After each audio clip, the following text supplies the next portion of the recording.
Hello बच्चों, यहाँ पर दिया हुआ है कि first ionisation energy for nitrogen is lower than oxygen across a period effective nuclear charge decreases. हमें बताना है कि ये दोनों स्टेटमेंट करेक्ट है या नहीं। अगर करेक्ट है तो statement number 2 is the correct explanation of statement number 1, ये भी बताना है। तो अगर हम देखेंगे कि first ionisation enthalpy of nitrogen, तो नाइट्रोजन का इलेक्ट्रॉनिक कॉन्फ़िगरेशन क्या है 1s2 2s2 2p3। So it is more stabilised due to half filled electronic configuration of 2p atomic orbital.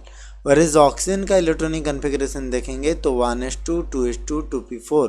That's why its electronic configuration is not so stabilized as compared to nitrogen.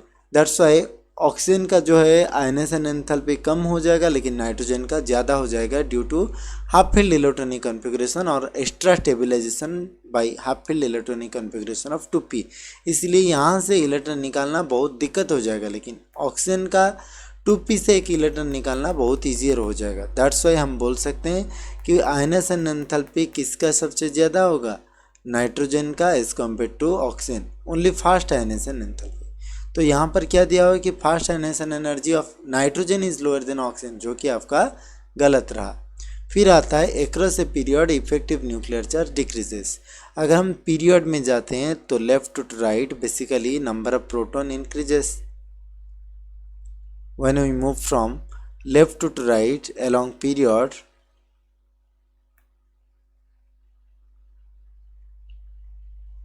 number of protons increases. As the number of proton increases, that's why we can say the effective nuclear charge also increases.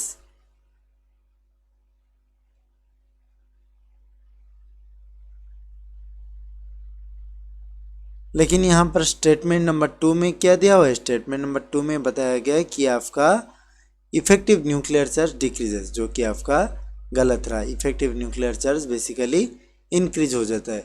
So option number E is the right answer, that is both the statement are false. I hope you might have understood the concept of this question.